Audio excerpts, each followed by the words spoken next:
and welcome to my channel. Today I've got a Halloween tutorial for you. It's a witch, or at least it's a witch painting on my chest. I decided to do a body paint because I felt like doing a painting, and when I do a painting I prefer to do it on either my nails or my body because it saves space, like really. You know, like you just wash it off afterwards. Anyway, so yeah, I just went for basically the classic image of the witch, like the image of the witch that I, as a child, was already like, well, not really scared of really, but like, that's a real witch, you know, like the one from like Snow White, the Disney version, or the Wizard of Oz. I admittedly have never seen the movie yet, but I decided to make her green because I figured, you know, apparently witches can be green, and I wanted a pop of color in this entire scheme of black and grey scales. Yeah, so I decided to put a pop color in her face. So yeah, that's basically my entire inspiration. Just a classic image of the witch riding her broomstick in the sky on a full moon night, that sort of thing. So yeah, this is a lot of fun to do. Admittedly, it's probably going to be pretty annoying to get it off again. Like, you might want to take a shower afterwards. But it's totally worth it because it's a lot of fun. So let's get started. Okay, we're going to start this tutorial in a slightly higher perspective than normal. I'm sitting on a cardboard box on top of my chair, which is now really unstable and turning in all kinds of directions, and it's not very safe. Don't do as I do. Anyway, but this way you can see my chest, and that's really the point because we're going to do a body paint. On my face I just have a winged eyeliner and that's it. I wanted to do something. We're not going to worry about this all because we're not going to really do much with this. We're just going to do a painting on our chests. So yeah, I'm going to start off with just creating a night sky with mainly blue, white and grey. This isn't really something I can easily explain. I'll just show you instead. But it's mainly basically just mixing colors together. If you don't have grey, then you can just use black and white and mix those to get grey. I am going to use grey because I have this lovely, just sort of bluish grey by Kryolan. This is 32A to be precise. Which I love and which I want to use. So yeah, I'm just going to do that. This doesn't have to be perfect, and I'm just sort of going to blend out the edges towards the rest of my body. So I don't need to worry about those either. If this looks a little bit red, it's because I just put paint there and then realized, oh wait, I wasn't supposed to put paint where I'm going to paint the moon. Because it's kind of pointless to make it all dark and then have to make it all pale again so I can make a moon. So yeah, easier to just leave it bare in the first place. But yeah, just go at it. It doesn't need to be neat.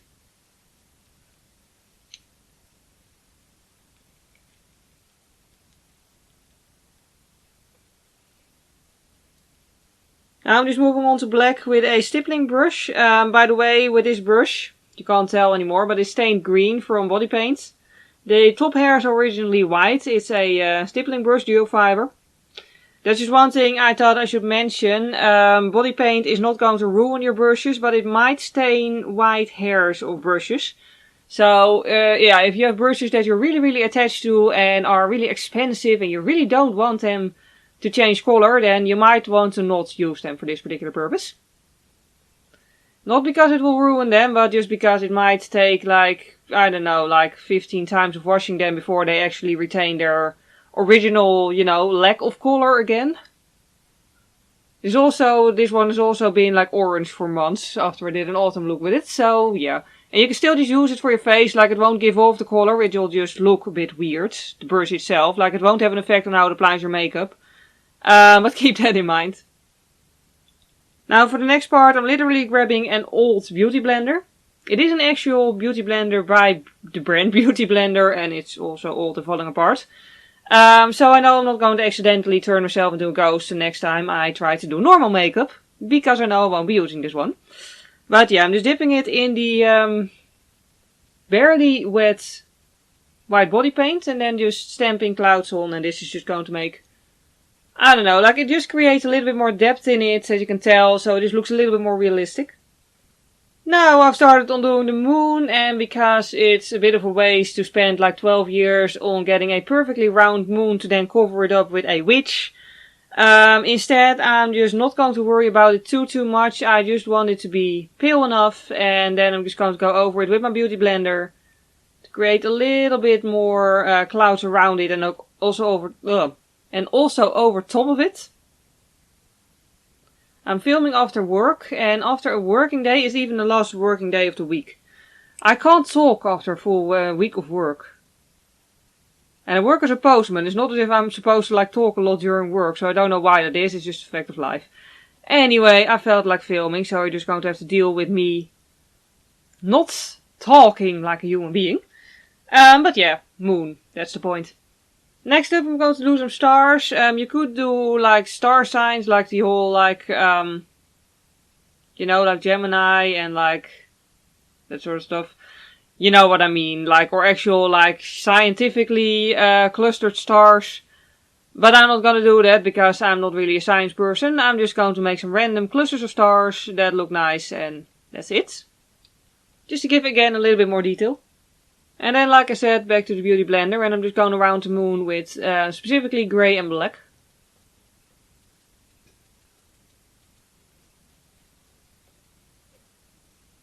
And then it's finally time for the witch. For that I'm going to use my favorite eyeliner brush, because like I said, it might stain the brush but it won't ruin it. This is actually an eyeliner brush, the eyeliner brush by XO Beauty.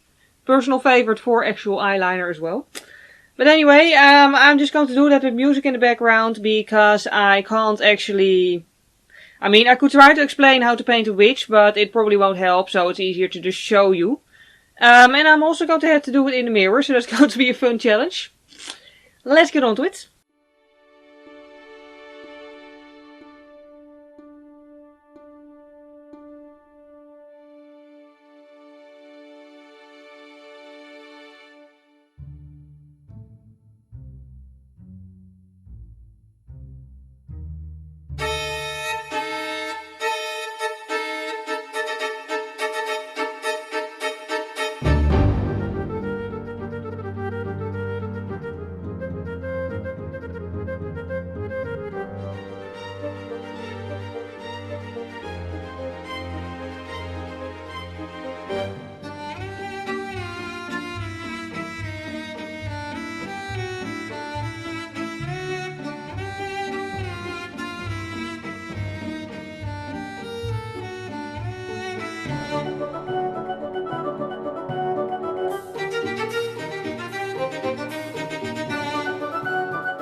Okay, so now we have this. Of course, you can add whatever you want around it. I went for a cat, and for beds, you could also go for an owl. It's just a matter of what you want.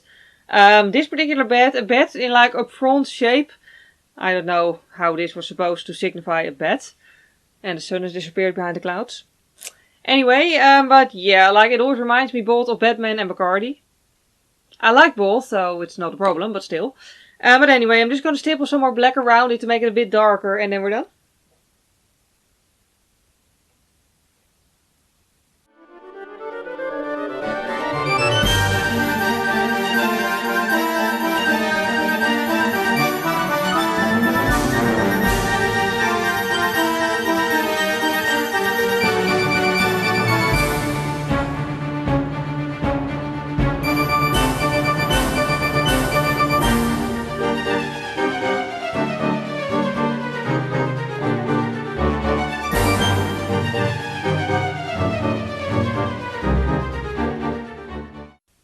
With the final results. For some reason I have a blue stain on my hands of blue body paint, even though I haven't actually touched blue body paint.